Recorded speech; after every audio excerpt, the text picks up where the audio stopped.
Ladies and gentlemen, the name of an African is now added to those two illustrious leaders of the Western world.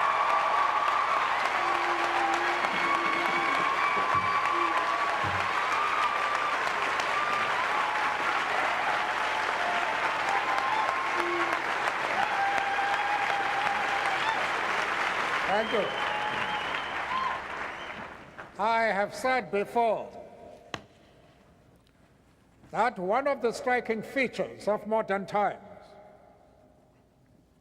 is the emergence of men and women, and indeed of institutions that have chosen the world as the theater of their operations, as the platform from which to ventilate their thinking and their ideas.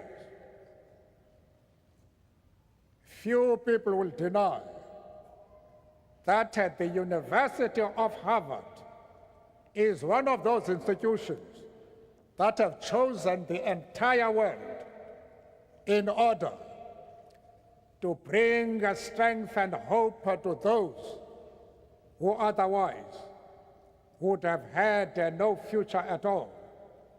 And I wanted to congratulate this university for the sterling effort it has made in order to ensure that those who have been denied opportunities for decades can now share them. If in these later years of a life lived in pursuit of equality, we can at last look upon our own country as one in which citizens, regardless of race, gender, or creed, share equal political rights and opportunities for development, we do so with great gratitude towards the millions upon millions all around the world who materially, thank you very much, who materially and morally supported our struggle for freedom and justice. Together with those freedom and justice-loving citizens of the world, we do at the same time, however, note that at the end of this century, a century which humanity entered with such high hopes for progress, the world is still beset by great disparities between the rich and the poor, both within countries and between different parts of the world. If in individual life we all may reach that part of the long walk where the opportunity is granted to retire to some rest and tranquility for humanity, the walk to freedom and equality seems, alas, still to be a long one ahead. This august institution gains its standing and reputation also from the manner in which it has conducted and continues to conduct itself as an international presence. Wherever men and women of learning and thought gather, its name and work are known. It embodies that spirit of universality which marks a great university. To join the ranks of the alumni is to be reminded of the oneness of our global world. The greatest single challenge facing our globalized world is to combat and eradicate its disparity. While in all parts of the world progress is being made in entrenching democratic forms of government, we constantly need to remind ourselves that the freedoms which democracy brings will remain empty shells if they are not accompanied by real and tangible improvements in the material lives of the millions of ordinary citizens of those countries.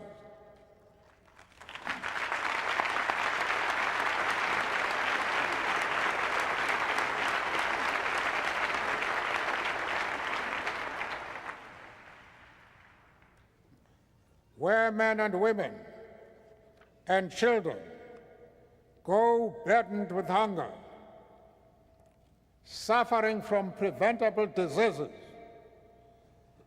languishing in ignorance and illiteracy, or finding themselves bereft of decent shelter. Talk of democracy and freedom that does not recognize these material aspects can ring hollow and erode the confidence exactly in those values we seek to promote. Hence, our universal obligation towards the building of a world in which there shall be greater equality among nations and among citizens of nations. The disparity between the developed and developing world, between North and South, reflects itself also in the sphere of educational and intellectual resources.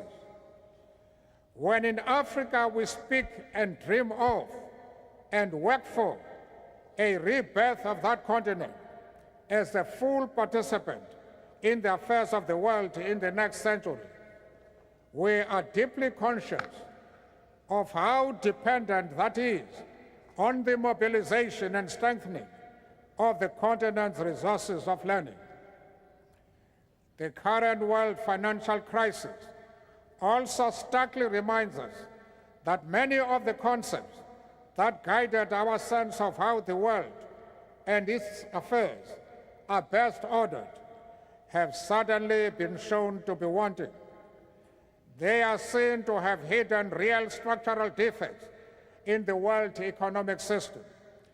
The precepts of the economic theories who could so confidently prescribe to all now appear to have drawn much of their apparent intellectual validation from having been unchallenged by the day-to-day operation of a system that operated in the interest of the powerful and not the poorest of the poor.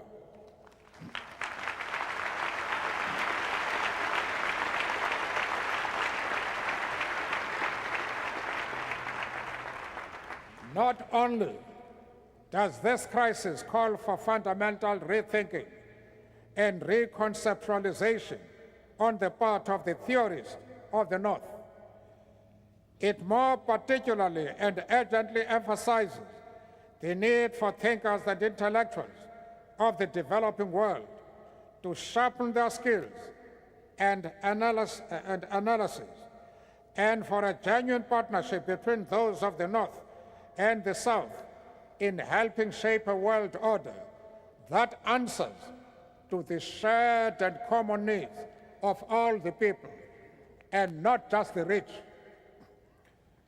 This university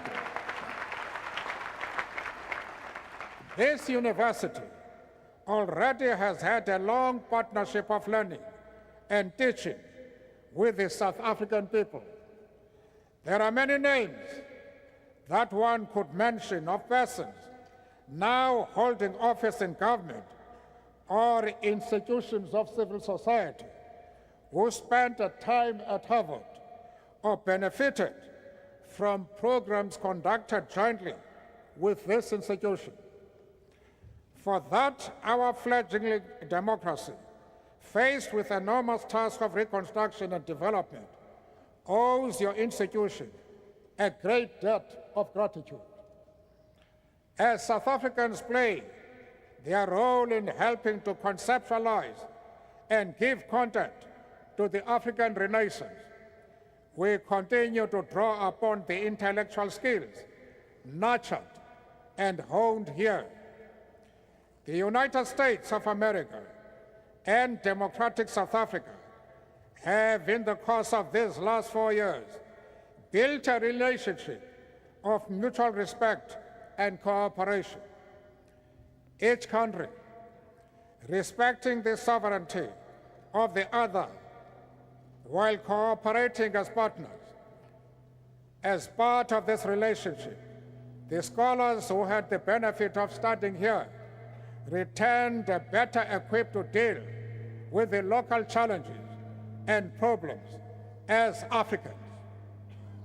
It is therefore a source of great encouragement and inspiration for us to learn about the Emerging Africa's Research Project, housed in the newly created Center for International Development at Harvard. Its objective of undertaking an appraisal of Africa's economic, social, and political history, as well as the problems facing the continent, is timely and to be greatly welcomed. That it will be doing this in collaboration with African research institutions and scholars will serve to strengthen and build African intellectual capacity to take charge of its reconstruction and regeneration. I am confident that it will also strengthen and build your own understanding of African reality and your capacity to analyze that reality as part of our shared world. Mr. President, we accept this great honor bestowed upon us today as a symbol of how South Africa and the United States, Africa and the West, the developing and the developed world are reaching out and joining hands as partners in building a world order that equally benefits all the nations and people of the world. For 300 years, this great institution has served its nation with distinction. We enter the new millennium in the hope that the rich fruits of learning, science, and technological progress will, in this coming century, truly be shared by all in this global village in which we live. We are confident that this institution, of which we are now a proud member, will play a leading role in achieving that. Well, I have given you a glimpse of what some South Africans think of the President. I think it would be unfair to close this address without getting a more vivid picture of what some South Africans think of this man. Please be a little more diplomatic than that young lady. Thank you.